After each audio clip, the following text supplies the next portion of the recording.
Good morning, everyone. On behalf of Flagler Cares and One Voice Volusia, welcome to the 2021 Health and Human Services Summit. My name is Kelly Knott, and I will be the moderator for this session.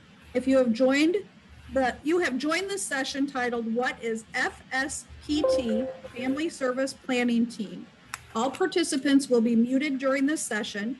There will be a Q&A at the end of the session for you to pose questions if we have time.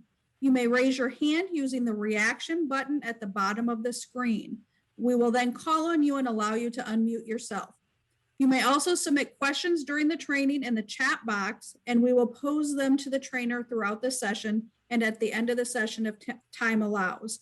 Thank you to the sponsors who made the event possible: Advent Health, Career Source Flagler Volusia, SMA Healthcare, Magellan Complete Care, Department of Children and Families, and the house next door.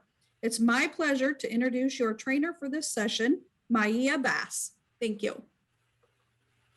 Thank you, Kelly. Good morning, everyone, and thank you for joining our presentation today on what is FSPT. This is more of an overview, just to give you a more detailed overview of the program overall and how you would utilize the program with community youth that you're servicing. So just to kind of get a roundabout idea, are there more TCMs in this training or community members? See quite a few TCMs. I'm just trying to figure out how I'm gonna actually do the training. So it looks like I have quite a few TCMs from our different TCM agencies. So I will be doing a PowerPoint, however, it'll be more of myself just explaining the overall process. We have some school social workers as well. Okay, perfect. I'm going to share my screen with you guys in just 1 second. All right, can everyone see the screen? Yes, I can see it. Okay, perfect, Kelly, thank you. All right, good morning again. So thank you for joining. So again, this is just an overview of Family Service Planning Team, known to most as FSPT. Again, my name is Maia Bass. I am the Northeast Dependency Program Manager with Children's Home Society. And one of the programs that I oversee in this region is Family Service Planning Team. Many of you guys know Vitra. She's the actual case manager that staffs our cases through the Family Service Planning Team. So I'm just going to give a brief overview. Like I said, you'll have the PowerPoint, but I'll just be speaking more directly in regards to the program and some of the overall logistics that I want to work through with everyone. So again, FSPT is a program that is open to community children. Those are the requirements. Children ages 0 to 17. So we'll service any child 0 to 17 who resides in Volusia, Flagler, Putnam, or St. Johns County. We service all of Circuit 7.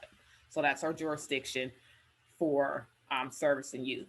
The overall objective of FSPT, it's a multidisciplinary staffing style team. So what it is the case manager gets a referral.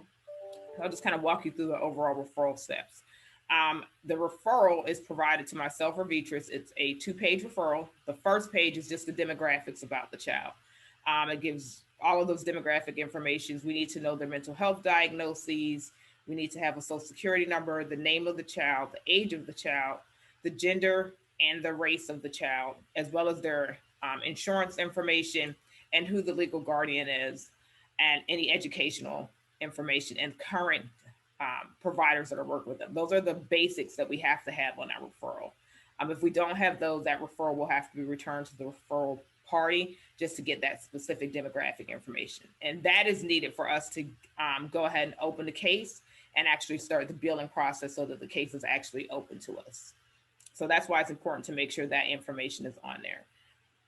In regards to the referral, any person can be a referral party. So any of you guys on here, any school official, targeted case manager, a parent, any community member, or the actual parent who's working with a child and knows a child that has a mental health diagnosis that needs some form of referrals and assisting them with getting them linked with services, you can do the actual referral for that child. The requirement that we have is that whoever that referring party is, we do ask that you participate in the initial staffing for that family.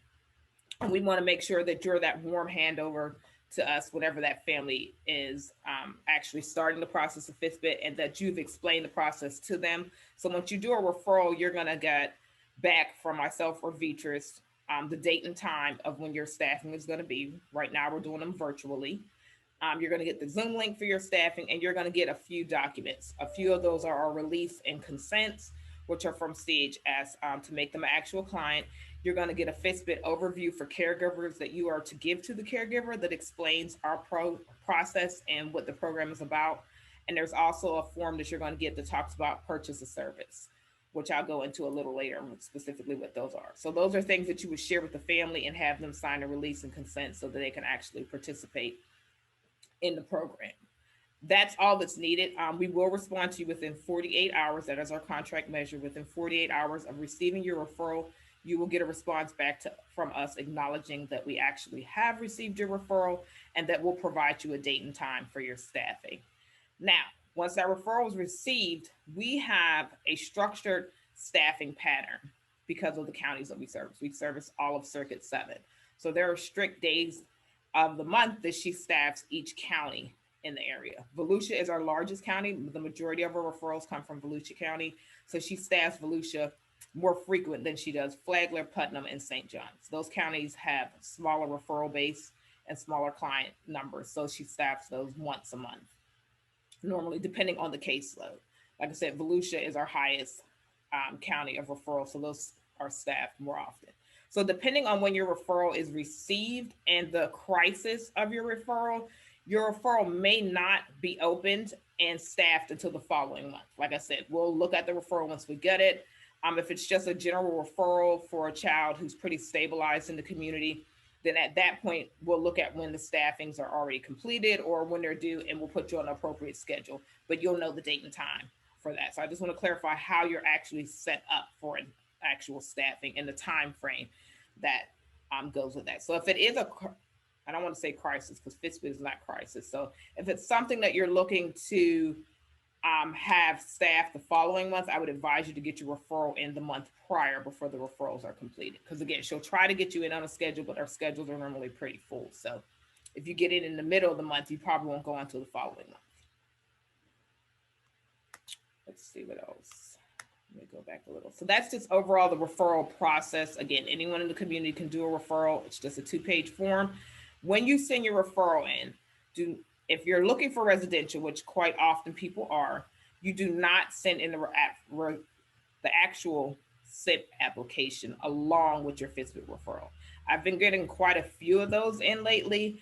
And the reason I tell you not to do that is because those parents haven't signed a release and consent to us to actually receive their child's full mental health history. So we're not allowed to permit to actually accept that. The referral is something that we can accept. It just has a very basic minimal information for us to open them up as a client. At that point, we can accept the referral. And then once the parents sign a release and consents, they're actually deemed a client of CHS. Prior to that, they're not a client. So you shouldn't be releasing an actual full SIP packet to me. I do get that quite often where people will send me a SIP packet along with a FSPT referral. It doesn't go in that order. It has to have a FSPT referral so that we can actually get the parents to sign a release and consents and be opened up as a client. So I just want to make sure you guys are aware of that. Only thing that you should be receiving is an actual FSPT application if that client is not open to us. That's the only thing that's needed. Again, if you're going to go residential, that's down the line. We won't need that packet immediately from you. So that's the overall process about referrals. We staff cases once a month. Again, FSPT is not a crisis program. It's a program where we are set up to help stabilize children in the community that have a mental health diagnosis and get them linked to the needed services. And those services may range from the most traditional things being maybe that family doesn't have a targeted case manager or looking for mental health, or they need someone to help with a referral for something else of that nature. Or a child is in need of a POS request for equine therapy, a specialized camp, different things of that nature. So that's why those cases are staffed once a month in Circuit 7. Again, other circuits may do it different, but Circuit 7 are our contract. We staff once a month on our FSPT cases. And they're staffed once a month. And like I said, it's on a set date and time, and Vitris sends out the date and time to your actual TCM or person that did the referral For instance, CPIs, I don't know if we have any CPIs on here. CPIs will actually send in referrals, and normally after that first referral time frame, they've discharged their case or closed it out, so they're no longer on there. We would at that point either get a TCM assigned to that family. If not, if they're not assigned, then we would send that specific link for that child staffing directly to the parent, and we would send it to them directly. If not, we normally prefer to have a TCM assigned, and the TCM is the person that actually receives the link for the staffing, and it's the TCM responsibility to send that staffing out for the FSPT to the additional parties that are needed for that particular staffing. Our staffing schedule is sent out to the majority of our community members, TCMs, DJJ liaisons, DCF liaisons, as well as some education liaisons as well. So those are the parties that we can actually share the staffing with, just due to agreements that we have. Because again, this staffing has the list and names of all of the children that we're staffing. So we have to be particular and make sure we're not violating any of those children's HIPAA rights. And that's why we're very careful on how we actually share that staffing and our process for who actually forwards the link out appropriately. So that's overall FSPT in a nutshell for the most part, how you do the referrals, the staffings, and actual staffing. What they're going to be doing is discussing with the parents who are important to be there. And I say parents or caregivers, whoever the legal guardian is for that child. They're an important party to be there, as well as the targeted case manager, because they're going to be giving us those regular updates on how that child is doing. If there's a purchase of service open, they're going to be letting us know if it's working. Do we need to close it out? Is there another service that needs to be implemented for that child? And just an overall update. That's what the monthly staffings are about. It's talking about that child's progress in the community, how they're doing. Are the services being appropriately used? Are they digressing? Is a higher level of care needed, or are they being successful in the community with the current services that they're receiving? So that's overall what those monthly staffings are about. And that's why it's important that the needed parties are there, so that we have current and pertinent information to what's going on with that child currently in the community. Like I said, they're held once a month in regards to that process. So now I'm going to kind of transfer over to the child family service staffing. So again, people know FSPT for the referral process. However, one of our biggest things that we do is we're your point of contact for a residential placement. So that's for a child who has been in the community and has exhausted all measures of community services for their mental health needs, and they're continuing to escalate, and the services that are being provided to them currently are not able to manage their current mental health needs. So that's a child who's having regular Baker acts, a child who has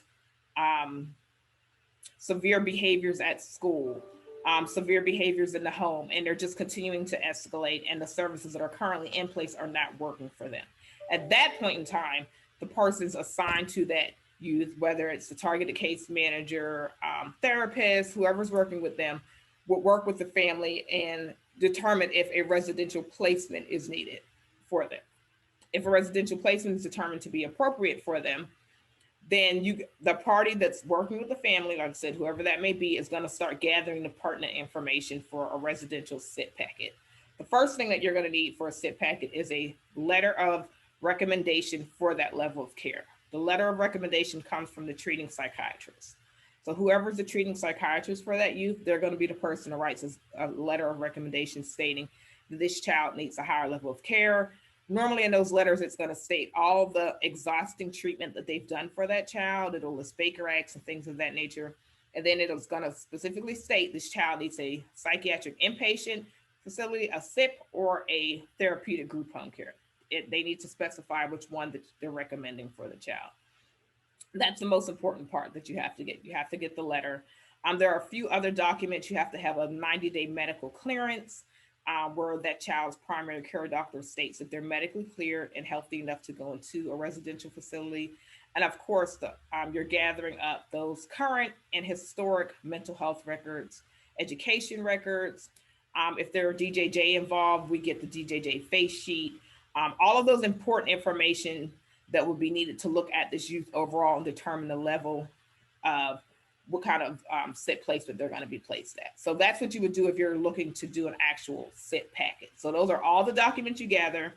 And then you do the residential application, which I was speaking about earlier when I said you don't actually submit that with a FSPT. Even if you're looking to go SIP, you don't submit that with a FSPT application. So the residential application is 2 pages.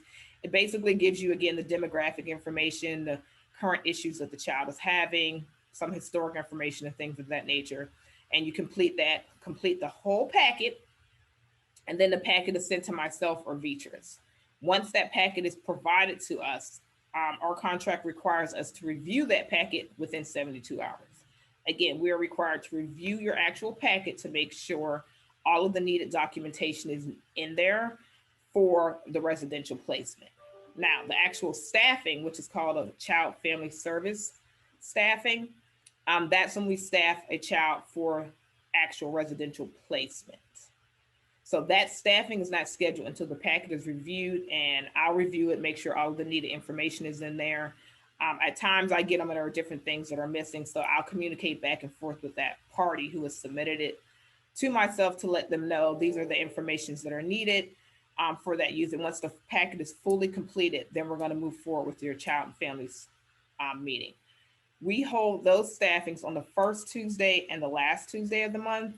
And Beatrice does those for the small counties, like that are smaller demographic areas. She'll actually do a CFS the day she does her FSPT, as long as the schedules permit. So you'll get fitted into that staffing normally within that month, depending on when you actually submit your residential application. So I want to be very clear when I say that. Depending on when you submit your residential application, depends on when your actual staffing is going to occur. Again, I do look at packets on a case-by-case situation. If it is more of a crisis, then we'll look at it and see if we can have it staffed sooner. But again, every packet is not a crisis. Every kid, if they've been Baker Act or whatever the situation may be, that is not a crisis situation. Again, you want to be working with this family in a timely manner. So you'd be gathering those documents appropriately and getting the needed information inappropriately so that it's not submitted last minute and it's not like out of crisis point whenever it's submitted. Because again, staffings occur at a scheduled date and time. Like I said, again, I do look at them on a case-by-case scenario, but every SIP packet that's submitted is not crisis, and that's a case-by-case situation that I, the program manager, have the discretion to review and make that determination for. Again, you can reach out to me directly and kind of give me what the scenario is, and we'll make a determination from there. But again, once you have that full packet, it's submitted, and within 72 hours, I review it, and then we'll be discussing the date and time that you'll actually have a staffing for that youth.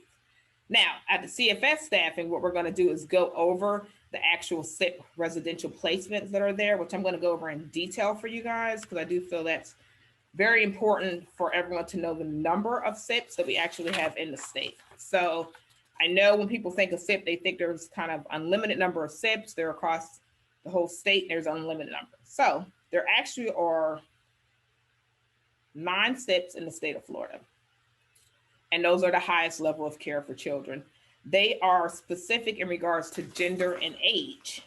And again, these facilities are actually used by everyone in the state of Florida. So again, you're submitting your packet here for Circuit 7, which covers Volusia, Flagler, Putnam, and St. Johns County. But these facilities are actually working with youth across the entire state of Florida. So that kind of gives you the better idea of understanding where your SIP packet is in regards to them reviewing it and the process of getting actually reviewed and a child getting an actual bed. When you think of it in that magnitude, they work with all of the children in the state of Florida.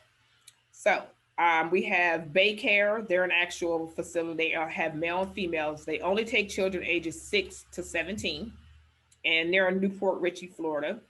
We have Citrus Health Network, which is, they call them CATS. They're male and female ages 13 to 17, and they're in Pembroke, Florida. Actually, let me go back to Bay Care really quick. Right now, they're currently only accepting females at this current time. They have a wait list for several months. They haven't given any specific details on when they'll be taking males, but right now they're only taking females. However, they are a facility that takes males and females, but right now they're only taking females at this current time. Daniel Memorial, they're located in Jacksonville, Florida, and they do males and females ages 10 to 17. Devereaux in Orlando, they actually have 2 locations. Viera is one of their campuses, and then the other, Devereaux, Orlando. They do male and female ages 12 to 17. Florida Palms is located in Hollywood, Florida. They are a male and female facility, ages 6 to 14. So normally, if it's a younger child, they're easier to get into that facility because they're very specific in their age group of 6 to 14. And the majority of the packets we receive are normally like 15 and older. So those are kids that are harder to get placed. So Florida Palms is ages 6 to 14. Lakeview, they are male and female ages 13 to 17. They're in Pensacola, Florida. I've never been successful in getting a community child actually placed there. They normally work with more of the dependency children. Like I said, I've been doing this since 2017. I've never been successful at actually having a community child placed in that facility. They always have a wait list, and like I said, they work a lot with those other children in different demographics. We have Palm Shores Behavioral Health Center. They are male and female, ages 5 to 17, and they're in Bradenton, Florida. Then there's Sandy Pines. It's male and female, ages 5 to 17, and they're in Tequesta, Florida. And then we have Gulf Coast Youth Services. They're in Fort Walton Beach, Florida, and they're females only, ages 12 to 17. So that is all of your SIP residential facilities in the state of Florida. So anytime you're sending me a packet, these are the options that we're going to have for your child. So I'm going to look at the age and the gender of your child, and then determine what specific locations we can send it to. Once the case is actually staffed, you'll have insurance on the phone. Again, insurance is going to have the opportunity to review the packet. Once the packet goes to me, I send it to LSF. They have a copy of it, and then I send it to every SIP in the state that meets that child's criteria. I copy the targeted case manager, because normally at that point there's a targeted case manager involved, so that whenever the responses are coming in, you're able to get copied on those responses, and if there's any additional information they're going to need. Some of the facilities will ask for an interview with the child. Some of the facilities will review it and determine they need additional information. So that's why it's important to have the targeted case manager on board, because you're that direct point of contact that's working with the family and can provide that facility any additional information or things of that nature that they may need to best assess that child. So again, I've given you all of the SIPs. They normally do a pretty good process of reviewing. I have a pretty good working relationship with them, I would like to think, because I do submit quite a few packets to them. Circuit 7, we are one of the counties that submits quite a lot of residential packets. Normally in a month, I'm submitting about 3 to 4 residential packets.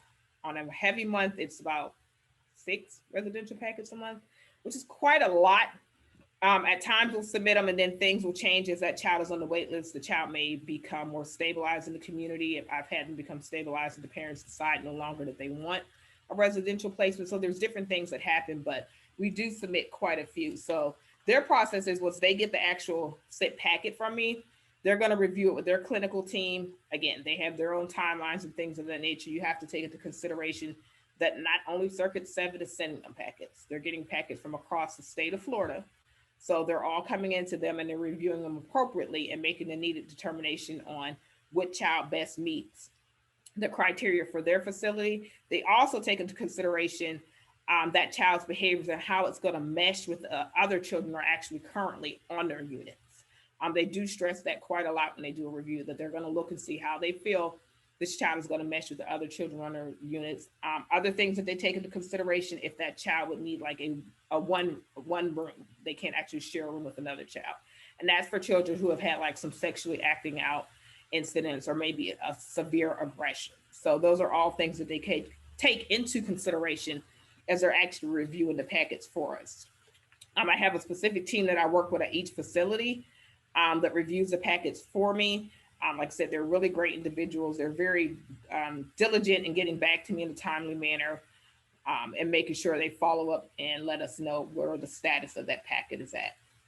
Once the packet is submitted to them, if they make a determination that they're going to approve the child, so you may get an email saying that several different facilities have reviewed it, and maybe that child's going to go on and been approved for several different facilities.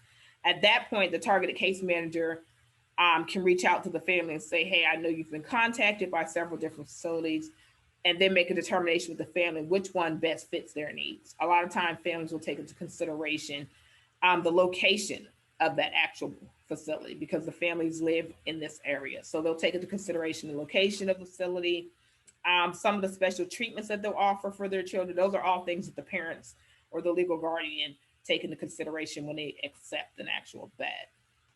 Normally, because it's normally a wait list, right now, most facilities, the wait lists are about 8 to 10 weeks right now. So we'll get a notice back saying that child has been reviewed and accepted and that they're on a wait list for 8 to 10 weeks. Again, that wait list varies because it depends on the children that they currently have in their program and their treatment goals. If a child meets treatment goals sooner or later, it all depends on that. And that's how the beds become available for us. And again, our children go on the wait list just like all the other children in the state of Florida. So that's how the wait list is maintained by the facilities.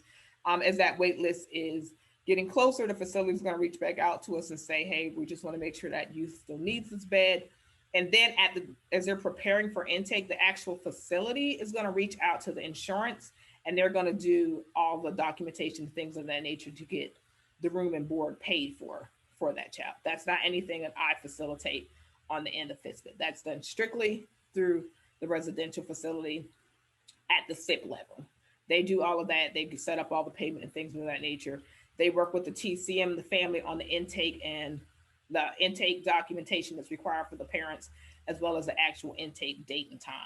Once all of that has been arranged, they will notify myself and the targeted case manager of the date and time that that child is going to be intaked into their actual facility. Again, parents are normally the responsible parties unless there's some situation where they're unable to do it and they have to get another party involved for transporting that child. But normally it's the parent or legal guardian that's going to transport that child to that residential facility. And they'll go to the facility, do the intake process, and then the child is actually placed in that residential facility. Once the child is placed there, like I said, if they're not currently placed, they're on a wait list, we're still going to be maintaining them and FSPT and staffing them until they're actually off the wait list and in a residential facility.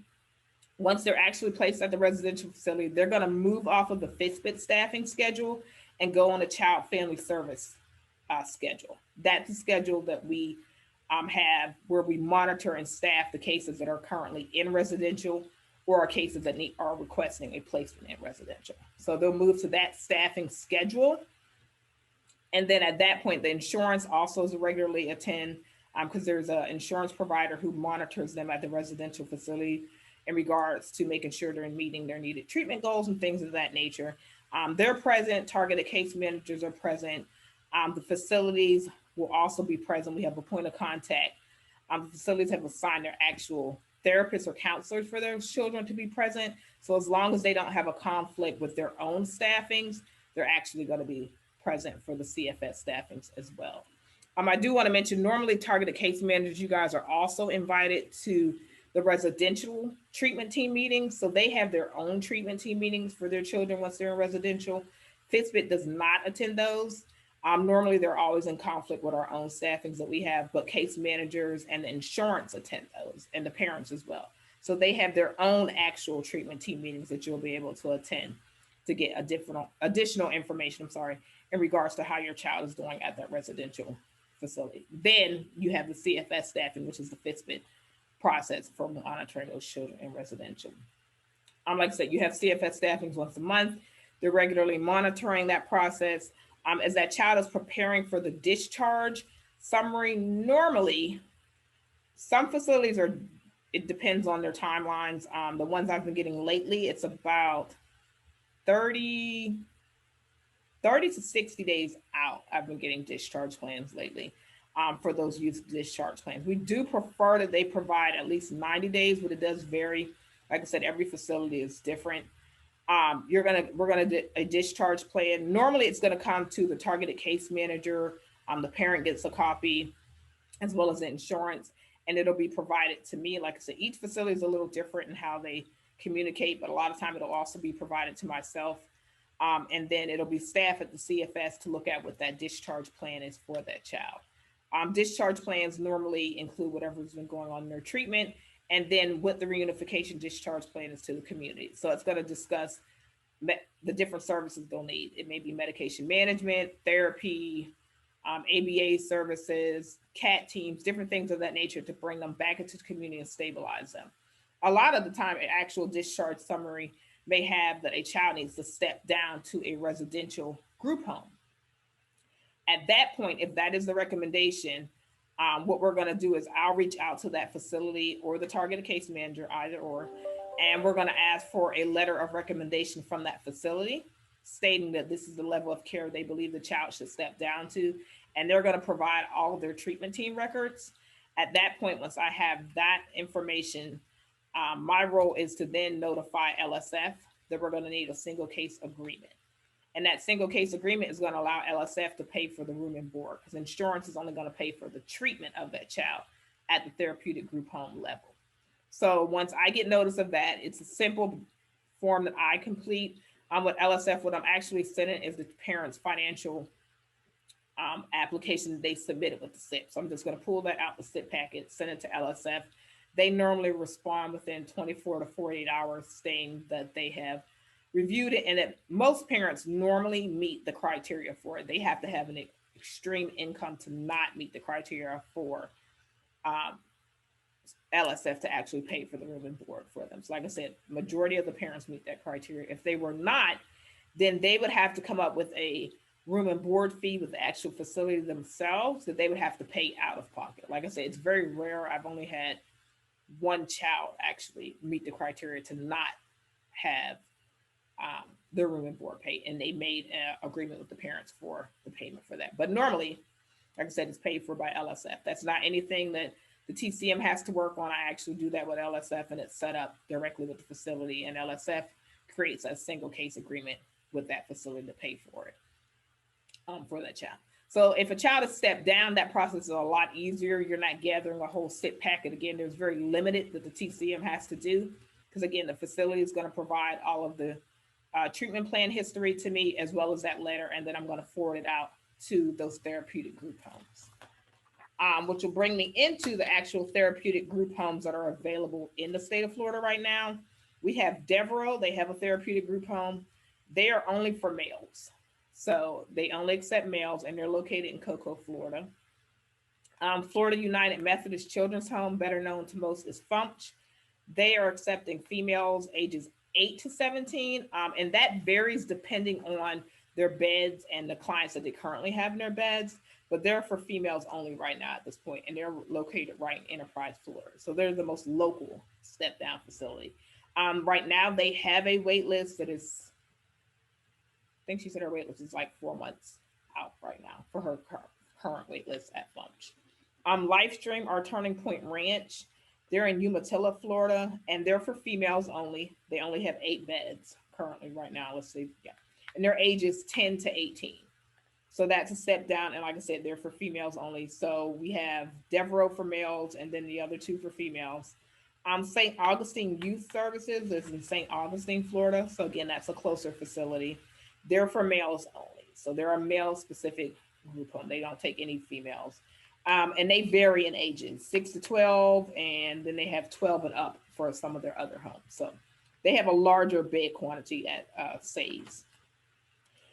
Then you have the Children's Place. They have several locations, but they're down south, like in the Lake Worth, Florida area. They have several locations. One of their cottages they do utilize for community children. I recently was just told by them that currently this time they're no longer taking community children.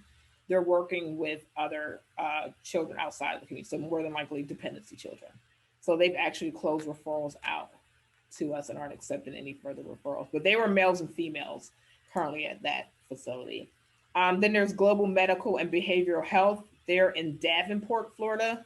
Initially, they were taking males and females. They have closed their cottages down to females and currently are only servicing males. And they are ages 12 to 17. And they, like I said, right now, they're only taking males currently at this point in time. So that's all your therapeutic group homes that come into place. So a lot of time we may get a discharge summary that's stating a child has to go into a therapeutic group home. If there's not a therapeutic group home available, we'll have to work with that facility to see what other options are available that we can utilize and place in the home to stabilize that child from the discharge. Again, a therapeutic is just another level of residential. It's a little less restrictive, and it's more of a transition process to help those children had more extreme issues in SIP to help them step down and transition appropriately before they're reunified back into their home and their community. As we transition them, we want to make sure that targeted case managers or the parties work with the families, that we have the needed parties prepared and ready to actually welcome that child back into community. Your education liaisons are important to be there because we want to make sure that child is getting the proper needed services when they return back into the school. If they're on an IEP or different things of that nature, those things are being addressed appropriately as they transition back, just to make sure all the needed services are in place. The sooner that we know that the child is going to be discharged, it's easier for that TCM to go ahead and get those referrals in. Because again, a lot of time there are wait lists for a lot of those community services that those children need. So we want to make sure we are preparing appropriately and getting those needed services in place for them. A thing that I normally recommend for children when they're being discharged is a purchase of service, a POS. And that's when you can do a request for a specialized service that insurance will not pay for, that we're able to pay for that child. Whether it's an extracurricular activity, some specialized therapeutic services. I currently have a client I'm working with who's just been discharged, and they need a specialized level of therapy that their insurance will not pay for. But again, because they've been stepped down and we want to make sure they're able to maintain the community, that's something that we're able to pay for with the POS, because it is a child that's stepped down from care. We want to make sure they're stabilized in the community and don't have to go back to that actual level of care of residential. So again, it's a case-by-case scenario when we look at those services, but a POS is really a great thing to do when they're being stepped down, just to help put additional services in place that the parents may not be able to pay for to help stabilize them in the community. Because again, a SIP in a residential placement is a very structured environment. And these are children that have mental health needs. And again, SIP does not cure the mental health needs. They just work with children and families to teach them some of those needed coping skills and other avenues to help maintain them and keep them stabilized in the community. So they don't cure them. So when they come back, they still need services in place to actually stabilize them and make them successful in their homes, their schools, and the communities that they actually reside in. So that process is very important. Once they're discharged, whether it's to a therapeutic group home or home, we do keep them open. Once they're actually reunified back in the home, we normally will keep a case open about 6 months. At that time, we're able to monitor the case with the family and the parents and make sure the needed services are in place and that the child has been able to stabilize. The majority of our children are able to come home successfully and be stabilized and be successful in their community. So we do monitor that process for them. And normally about, like I said, 6 months out, normally the family at that time feels that the child has been stabilized and they want to close the services out. So we would close FSPT out to the family at that time. In cases that a child has never gone residential, cases are normally open about 6 to 9 months, because again, our process is not to actually keep a case open, it's to link them with the needed services so that they have those needed services that that family needs to stabilize their child. Families can do referrals at any point in time. So they may be stabilized and close a referral out 90 days, 120 days out, the child starts exhibiting those behaviors again. And we will often get families that'll be reopened back to FSPT again. So there's no number of times that you can do a referral to us for a particular child. It all depends on that child's specific needs and what they need. So you're able to do multiple referrals. Referrals are also able to be open for multiple children in a family. It's not just one child per household. So there may be several children in that home that actually need that service. So you're able to do referrals for those, all the children in the home that actually are in need of a particular service for us. And I'm trying to think overall.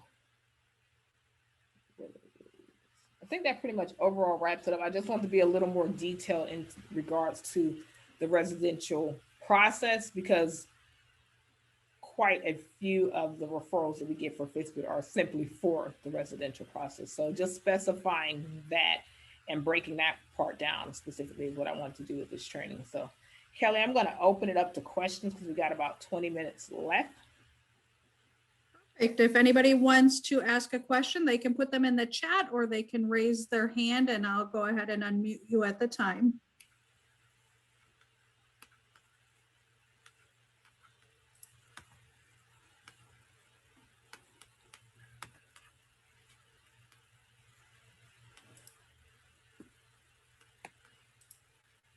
There was a question earlier about the ages. At the beginning, you had mentioned 0 to 17. Is there a general age that you work with? Like preteens normally. Most of our referrals are ages like 11 to 17 are the majority. The youngest child we have serviced has been 5.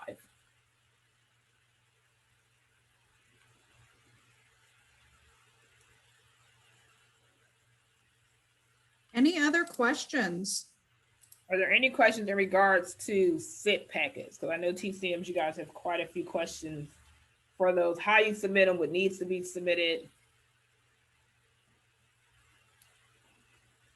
or the residential process overall.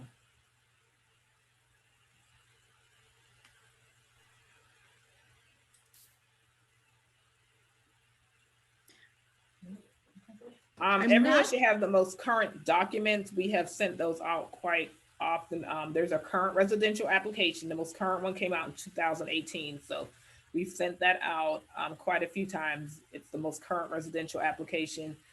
The same FSPT application that we sent out in 2017 to all the facilities, that one remains the same. Of course, there's a general FSPT referral that just explains the overall program and has our contact information on there. And then again, there are just a few information sheets that we provide for families, specifically for you to give to those families that explain overall the process. But the general referral does that as well. It's just a little more detailed. The one for caregivers that explains the requirements for them to be present, their ADA rights and things of that nature, that if they have any impairments or things of that nature, that will provide those needed services for them.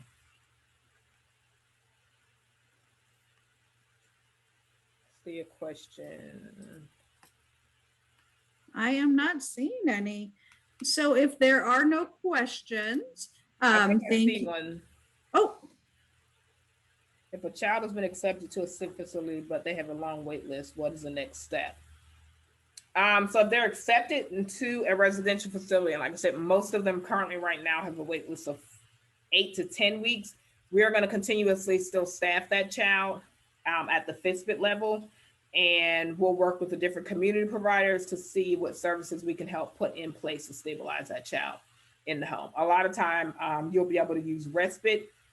Respite is something that's needed for children who are at that severe level where they don't feel like they're safe in the home, and that they need some form of support for them. So there are respite applications that you can do for them. Again, respite has to approve and accept that child, and it's not long-term. Respite varies on the time frame that they'll actually have them there. But outside of that, it's basically maintaining them in the community and keeping them safe, because there's not a residential bed available for them.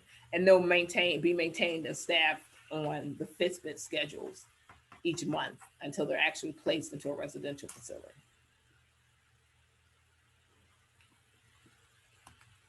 And the facilities let us know how the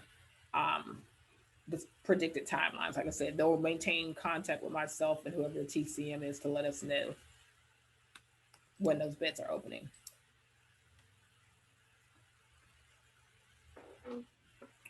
We'll start looking at an out-of-state facility once that child has been denied for all in-state facilities.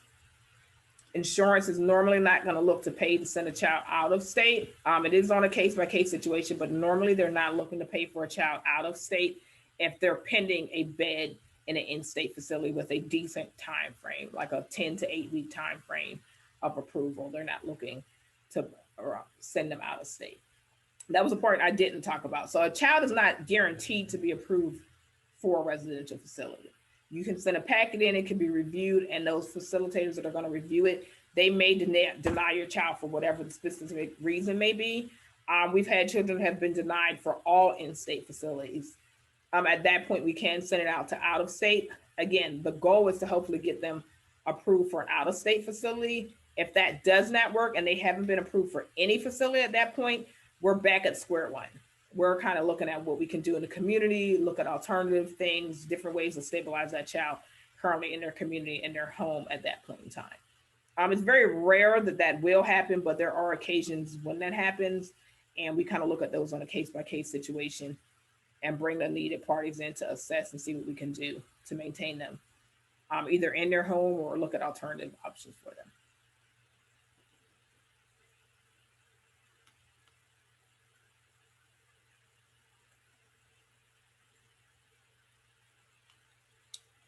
Oh, the actual PowerPoint, I can have it share. Kelly, I think you guys have all of that. Will you guys be sharing all the documents I discussed? I believe so, yes. Okay. Yeah, I know I sent those last week.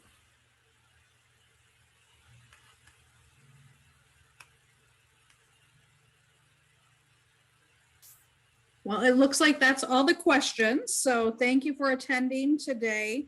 I'm going to go ahead and end the meeting. We will record these meetings as well. Please go ahead and navigate back to your event platform through WOVA or to your virtual event program to join your next session. Thank you so much again for attending. Thank you all.